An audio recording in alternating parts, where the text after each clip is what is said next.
We are back on Inside Politics. Our guest today, State Representative John Ray Clemmons, who's a candidate for mayor of Nashville coming up on the August 1st election. John Ray, you've been quoted as saying in a Tennessee interview, Mayor Briley doesn't have the vision for Nashville and he can't communicate it. Yet the city landed a major operations facility from Amazon with 5,000 jobs coming to town during his watch. What does that say for his vision for Nashville and for his communication skills, at least enable him to convince Amazon to come here? Well, those deals, as you know, were being worked out before Mayor Briley took office. So Mayor Barry should get all the credit for that? Well, I think Mayor Barry played a large part in doing a good job of selling the city. Of course, you know, the people heading up the Amazon relocation are from Nashville. Holly Sears Sullivan's a good friend of mine, and she was a big part of that. But as far as the vision, what I was referring was that I've heard no vision for the future of Nashville. I have a vision for the future of Nashville that's rooted in our core values of equity, opportunity, and justice.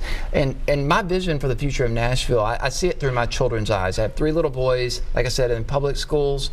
I want to make sure that them and all of their classmates and all the children in Nashville have an equal opportunity to succeed in the classroom. I want to make sure that their teachers have the resources they need to do their jobs. I want to make sure that when they go away to college, they can come back to a city where there's a 21st century transportation system, or when they come back to the city, there's good, well-paying jobs in various sectors of the economy, that they can get jobs. That's how I view the vision of the city. I'm looking 20 years down the road as well as 5 years down the road. The Amazon development also includes a $15 million incentive package, tax incentive package for that company. The council still has to consider that.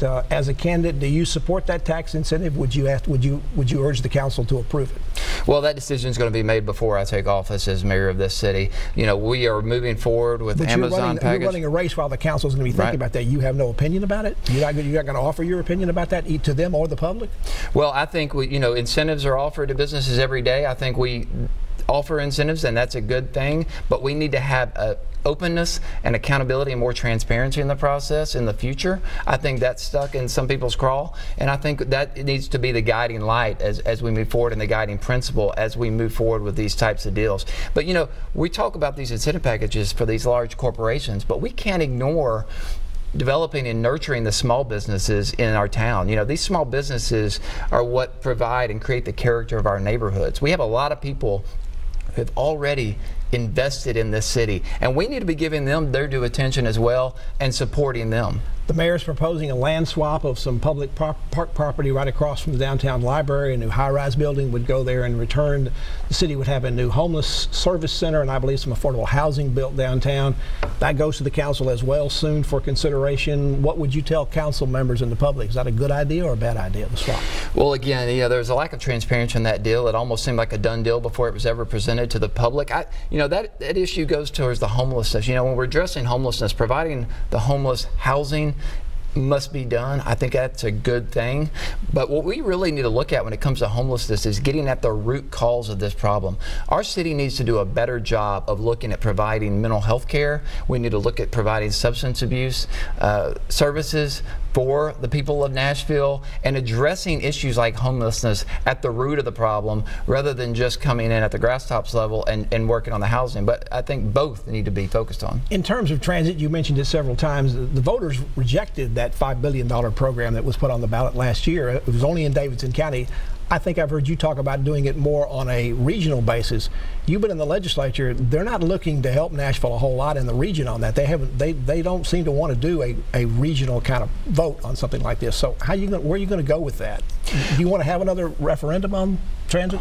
Well, first of all, transportation is the #1 issue I hear about as I travel around the city of Nashville. Everyone is concerned about transit. That issue has to be addressed. You know, I worked with Governor Haslam and worked across the aisle on the Improve Act. We were the ones who put that local option provision in that state law to enable and empower local governments to generate their own revenue. So we made that referendum possible. I would love to see Nashville be able to use that to some extent, but you're right. These surrounding counties have to have skin in the game. They have to be invested in this regional problem, because it's not just a Nashville problem, it's a regional problem. We have people coming from all over the counties into downtown, into this city. They need to have some skin in the game, and so I would make it a more regional problem. Now, the state legislator, these state legislators may oppose creating new funding, but a lot of the county mayors in these surrounding counties, they're on the same page as we are, and they believe that we have to address this issue. And so those are the fellow county mayors are those with whom I would work. And Nashville, we have to invest in our own future before we can expect the state and the federal government to help help us out, because those matching funds aren't the same that they once were. How do you sell doing a regional vote? Because Tennessee's not set up to ever do regional votes. You'd have to convince the legislature that several counties in Middle Tennessee would vote on this, I assume, at the same time. Otherwise, individually, you might wind up 4 or 5 counties approving it and the rest not, and the plan doesn't work. Well, it's not a regional vote. Is that possible in the state? Under the law, each county would do its own. But I would hope we could work together with all the regional counties to get their buy-in. And the county leaders with whom I've spoken around the region are in favor of this, all the way to Clarksville, whether it be Wilson County, and all around the region. They know this issue must be addressed. And so I would look forward to working with each and every one of them to address this issue, holistically.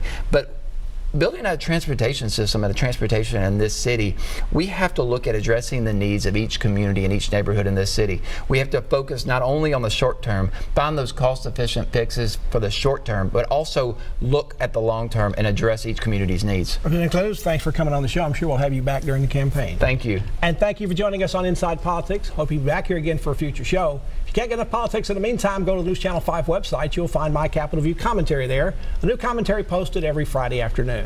Enjoy the rest of your weekend, and we'll see you back here next time. Goodbye.